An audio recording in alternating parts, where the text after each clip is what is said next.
तो गुरुदेव मुझे ये पूछना है कि श्वसन विधि से आपने बताया कि तनाव दूर होता है, चिड़चिड़ापन, ऐसी समस्याएं जो आदमी को मानसिक रूप से घेरती हैं, लेकिन ऐसी और कौन सी बीमारियां हैं जो शारीरिक रूप से, मानसिक के अलावा शारीरिक रूप से भी हम अपनी श्वसन विधि को बदलने से प्राप्त कर सकते हैं, उसके बदलने से हमें उसमें फायदा हो सकता है? ऐसी और कौन सी बीमारियां हैं जिन, ताकि जो हमारे देखने वाले हैं उन लोगों को पता चल सके कि केवल मानसिक रूप से ही नहीं, अगर कोई शारीरिक व्याधि ऐसी है जिसमें हमें इस श्वसन विधि को बदलने से फायदा हो सकता है, तो क्या आप बताएंगे उनके बारे में?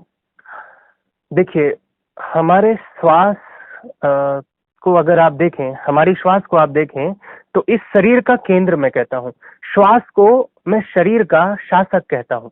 श्वास इसका केंद्र है, इस पूरे तंत्र का केंद्र, इस पूरे तंत्र का जो राजा है वो श्वास है।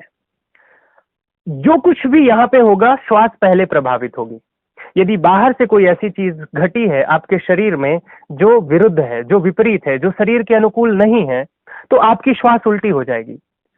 अगर बिल्कुल सार में कहूं, संक्षेप में कहूं, तो एक सूत्र के रूप में कहूं तो शरीर में कोई भी रोग पैदा हुआ है, चाहे वो शारीरिक हो अथवा मानसिक, उसका आधार श्वास का उल्टा हो जाना होगा। उसमें परत दर परत आप रोगग्रस्त होते चले जाएंगे, परंतु अगर किसी भी रूप में यदि माइग्रेन भी हुआ है, उसमें पहला कारण बनेगा श्वास का उल्टा होना। अपच भी हुआ है, पहला कारण बनेगा श्वास का उल्टा होना। बहुत लोगों को क्रॉनिक माइग्रेन हो जाता है, बहुत लंबे समय तक वो दवा लेते हैं, तब तक ठीक रहते हैं, लेकिन जैसे ही दवा छोड़ते हैं फिर से माइग्रेन शुरू हो जाता है। उसका कारण क्या है? श्वास उल्टी है। श्वास उल्टे का मतलब सांस लेना तो पेट अंदर चला जाना, छाती कंधे ऊपर उठ जाना। कैसे? ऐसे। तो ये श्वास का उल्टा होना है, ये श्वास का विपरीत होना है, ये श्वास का अप्राकृतिक होना है। तो प्राकृतिक श्वास क्या है? सही श्वसन विधि क्या है? सही श्वसन विधि है, ऐसे समझ लो, श्वास भीतर जाए तो पेट फूले, श्वास बाहर जाए तो पेट अंदर सिकुड़े। तो जितने भी शारीरिक और मानसिक रोग होते हैं उसका बुनियादी कारण श्वास का उल्टा होना है। अब अगर आप जागरूक हैं, अगर आप सचेत हैं, अगर आपको किसी ने ये बात पहले बताई हुई है या मेरे बताने के कारण अगर आप अभी अपने आप को जांचें, तो उन सब का कारण पाएंगे कि श्वास उल्टी है। और श्वास सही करते जाइए, हो सकता है बहुत से रोग आपके 3 दिन में ठीक हो जाएं, हो सकता है बहुत से रोग आपके 7 दिन में ठीक हो जाएं, हो सकता है बहुत से रोग आपके 21 दिन में ठीक हो जाएं। गुरुदेव, वो आपने जो अभी पहले बताया ना स्पॉन्डिलाइटिस की, वो कुछ बीमारियों के बारे में बताइए। अच्छा, अभी तो फिर से हाँ। जो आपने बता दिया वो ठीक है। अच्छा, आपने जी दोबारा से बता दी वो ठीक है। जो आपने बीमारियां अभी पिछले बताई थी लास्ट के 1 मिनट के अंदर, अच्छा ठीक, उसको विस्तार से 1-2 बीमारियों के बारे में, जिनके बारे में ज्यादा बड़ा बता सके ज्यादा बड़ा, जिनके बारे में छोटा बता सके छोटा बता, बस यहीं से शुरू करना। ठीक है। जैसे कि से शुरू करना है। आपने जहाँ खत्म किया वहाँ पे था कि आपकी धीरे धीरे दूर होती जाएंगे, किसी कोई 3 दिन में, कोई 7 दिन में। जैसे कि ठीक है, मैं आपको बताता हूँ कि जैसे कि आपका अगर स्पॉन्डिलाइटिस, ये ठीक। तो जैसे कि मान लीजिए कि किसी व्यक्ति को माइग्रेन है, ये बहुत संयुक्त बीमारी, कॉमन है, जिसे देखो वही माइग्रेन का मरीज दिखता है। तो माइग्रेन है, अब उसे समझ नहीं आता कि इसको कैसे ठीक करें। सबसे सरल उपाय है सही श्वसन विधि का अभ्यास करें। बहुत लोगों ने कहा कि वो कंप्यूटर पे काम करते हैं, ऐसे झुक के काम करते हैं, बैंकिंग में है, जॉब में है, उनका काम बैठे बैठे का है, क्या करें, कैसे ठीक रखें खुद को। बहुत लोगों के कंधे में दर्द होता है, बहुत लोगों के नस खिंच जाती है, रात को सोते हैं लेकिन समस्या होती है, सोते समय नस खिंच जाती है, क्या करें? सही श्वसन विधि का। सांस उल्टी है, अप्राकृतिक रूप से कंधे ऊपर नीचे हो रहे हैं, जो कि इनका विश्राम में होना जरूरी है। सांस का इनसे कोई विशेष संबंध नहीं है, ये तनाव के कारण ऊपर नीचे होते हैं। और एक बात ख्याल में रखिएगा, बहुत लोगों को जिन्हें अपच और कब्ज जैसी समस्या हो जाती है। अब आप कहोगे ये कैसी बात हो गई?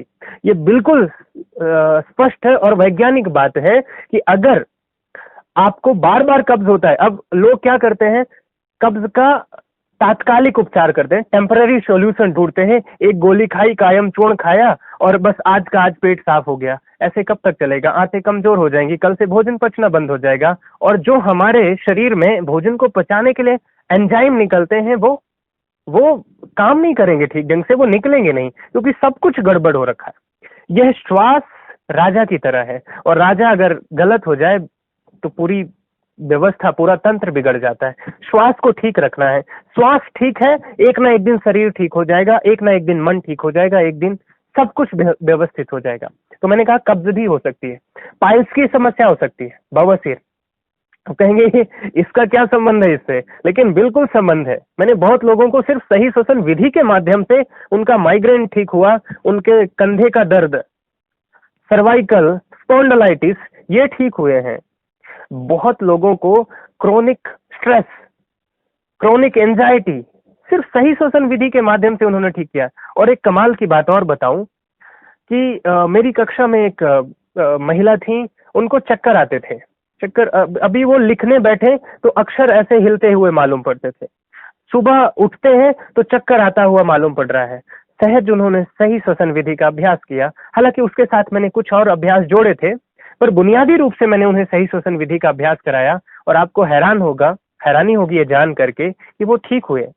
और लगभग 1 महीने के भीतर तो उन्होंने तमाम MRI करा डाला, समझ नहीं आया कि क्या हो। तो न्यूरोलॉजिकल डिसऑर्डर जितने भी होते हैं वो भी सही श्वसन विधि से ठीक हो सकते हैं। मतलब एक गरीब व्यक्ति है जिसे दुनियादारी नहीं पता, जिसे बहुत आधुनिक बातें नहीं पता, जो मिडिल क्लास फैमिली है या लोअर मिडिल क्लास फैमिली है, जिनको हाई फाई से मतलब नहीं है, जिनको शरीर को स्वस्थ और मन को प्रसन्न रखना है, सिर्फ इससे मतलब है, कोई दवाई नहीं खा सकते, खरीद सकते, घर चलाना मुश्किल होता है, ये सब उनके लिए है। एक सूत्र याद रखो, सही श्वसन विधि, ये रट लो। सही श्वसन विधि, घुटनों में दर्द होता है ना, पित्त बढ़ता है, पित्त बढ़ता है, एसिड बढ़ता है, वो जा करके घुटनों में बैठता है और दर्द हो जाता है। उसे आप डॉक्टर के पास जाओगे, क्या साइटिका हो गया, अर्थराइटिस हो गया, ज्वाइंट पेन होते हैं। सुबह उठो ऐसे लगता है कि शरीर से ऊर्जा खत्म हो गई है, जैसे प्राण है ही नहीं, उठते हैं आलस भरे हुए। सही श्वसन विधि का अभ्यास करो।